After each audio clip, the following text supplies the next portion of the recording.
उर्दू ज़बान Hindu Muslim culture की पैदावार है।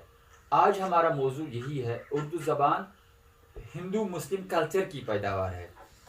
दोस्तों, हर ज़बान का कोई ना कोई मंबा होता है, आगाज़ होता है, और ज़बानों के ख़ानदान होते हैं। माहिरीन लिसानियात जो ज़बानों का इल्म जानते हैं, लिंग्विस्टिक्स, उनका मानना है कि खासकर प्रोफेसर वहीदुद्दीन सलीम का मानना है कि उर्दू एक आर्याई ज़बान है। आर्याई ज़बान, और वो इसे हिंद लुमानी तहजीब यानी हिंदू मुस्लिम के मुतहिदा तमद्दुन की पैदावार बताते हैं। यानी प्रोफेसर वहीदुद्दीन सलीम उसको हिंद लुमानी कहते हैं।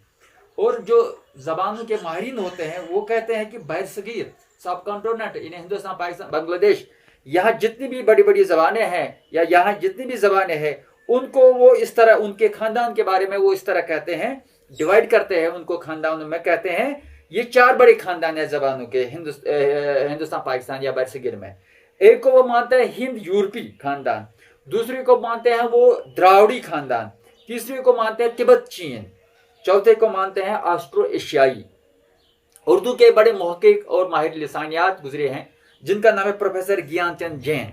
वो डेट जो है फिक्स करते हैं हिंद आर्याई ज़बान यानी उर्दू ज़बान का या उसके ख़ानदान का जो डेट, वो इस तरह बयान करते हैं। कहते हैं कदीम हिंद आर्याई ज़बान, कदीम हिंद आर्याई जो है वो 1500 कबल मसीह से शुरू होकर 500 कबल मसीह तक उस ख़ानदान का दौर ख़त्म होता है। दूसरी वस्ती हिंद आर्याई ज़बानों का ख़ानदान जो है उसका वो डेट फिक्स करते हैं 500 कबल मसीह से 1000 ईस्वी तक। उसके बाद जदीद हिंद आर्याई ख़ानदान का जहाँ तक ताल्लुक है, और ज्ञानचंद जैन के मुताबिक 1000 ईस्वी के बाद ताहाल जितने भी जदीद हिंद आर्याई ख़ानदान से ताल्लुक रखने वाले ज़बानें हैं उनका डेट वो फिक्स करते हैं। जदीद हिंद आर्याई ख़ानदान की एक शाख मगरबी हिंदी है। मगरबी हिंदी से ही उर्दू निकली है। मगरबी हिंदी, ज्ञानचंद जैन का मानना है कि मगरबी हिंदी की 5 शाखें हैं। नंबर 1 हरियाणवी, नंबर 2 खड़ी बोली, नंबर 3 ब्रिज भाषा, नंबर 4 कनूजी, नंबर 5 बिंदेली। खड़ी बोली का ताल्लुक, जहां तक का ताल्लुक है, खड़ी बोली की वो 2 शाखें बताते हैं ज्ञानचंद जैन, एक हिंदी, दूसरी उर्दू। यानी उर्दू और हिंदी जो 2 ज़बानें हैं, जो स्क्रिप्ट के एतबार से अलग है, बोलने के एतबार से थोड़ा सा फर्क है। उर्दू पर अरबी फारसी का असर है, हिंदी पर संस्कृत या बाकी ज़बानों का ज्यादा असर है तो ये बहने ज्ञानचंद जैन ने उर्दू और हिंदी को खड़ी ज़बान की शाख, यानी आपस में उनका रिश्ता जो है वो बहनों का रिश्ता है। जहां तक उर्दू हिंद यूरोपीय ज़बानों की एक शाख ने जदीद हिंद, यानी उर्दू जो है जदीद हिंद आर्याई से निकली है। अलबत्ता इसकी शक्ल सूरत का जहां तक ताल्लुक है, आमतौर पर इसका आगाज मुसलमानों की आमद के बाद हिंदुस्तान में हुआ, यही बताया जाता है। यानी जब मुसलमान यहाँ आए तो उसके बाद उर्दू पैदा होने लगी है। और इसकी पैदाइश की जगह दिल्ली का आसपास इलाका, प्रोफेसर मसूद हुसैन खान से लेके सभी लोग, बड़े बड़े जो माहिर लिसानियात उर्दू के हैं, मुहक्किक आए हैं, उन्होंने कहा दिल्ली के आसपास इलाके में उर्दू पैदा हुई। ये ज़बान यहाँ ज़बानों के आपसी रद्द-बदल से, यानी जो मुख्तलिफ ज़बानें, मुख्तलिफ बोलियां यहाँ आपस में मिल गई तो एक ज़बान पैदा हुई जिसको अवाम ने गले लगाया है, और वही हमारी उर्दू है। अब हम ये जो ज़बानों का रद्द-बदल हुआ है, हम थोड़ा सा इसके पस नज़र में जाएंगे।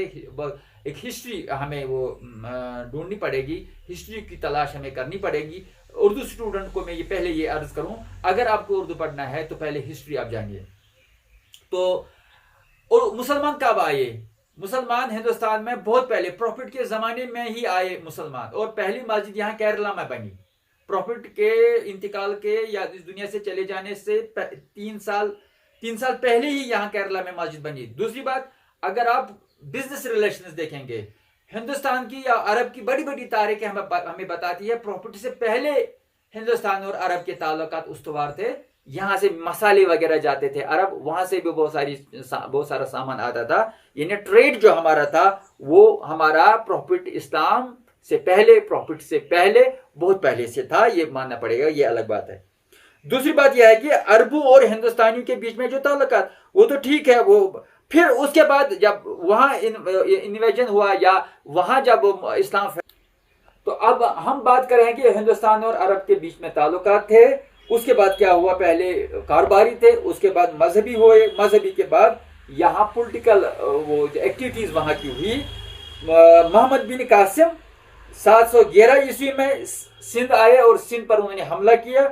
उसके बाद वहां कुछ बरसों तक रहे, 3 साल वहां उनकी हुकूमत हुई। उसके बाद वो चले गए सिंध से, जो है मोहम्मद बिन कासिम चले गए वापस, मगर मुसलमानों का यहां असर रहा, सिंध पर रहा।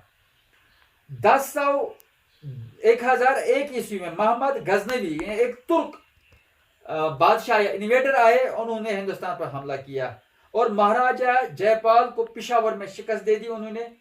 उसके बाद क्या हुआ, 3 साल के बाद महाराजा के बेटे आनंद पाल ने उनको शिकस्त दे दी, मगर गजनवी ने बराबर 14 हमले किए। आखिरकार 1026 ईस्वी में इन्हें 1026 ईस्वी में उन्हें कामयाबी मिली, उन्होंने सिंध को पाया तख्त बना लिया। उसके बाद 1193 यानी 1193 मोहम्मद गोरी ने कुतुबुद्दीन की मदद से दिल्ली को फतह किया और दिल्ली में इस तरह जो है दिल्ली में मुसलमानों की हुकूमत कायम हुई। उसके बाद 1307 में अलाउद्दीन खिलजी ने अपने फौजी जर्नल मुल्क काफूर की मदद से किला देवगिरी यानी दौलत आबाद को फतह किया। 1525 में यहाँ ज़हीरुद्दीन अपने 5वें हमले के बाद सिंध के रास्ते से दाखिल हुए और उन्हें कामयाबी मिली। 1526 में पानीपत की पहली लड़ाई हुई। 11 अप्रैल को बाबर मुगल सल्तनत का जो बानी है, उन्होंने सुल्तान इब्राहिम लोदी को मार गिराया। 10 मई को वो आगरा में दाखिल हुए और शाही ताकत पर उन्होंने कब्जा कर लिया। इस तरह यहाँ सुल्तान रूल खत्म हुआ और मुगलिया दौर का आगाज हुआ। फिर ये सिलसिला 1857 तक जो है बहादुर शाह जफर यानी इनकलाब तक जारी रहा। फिर लास्ट मुगल जो थे वो बहादुर शाह जफर थे।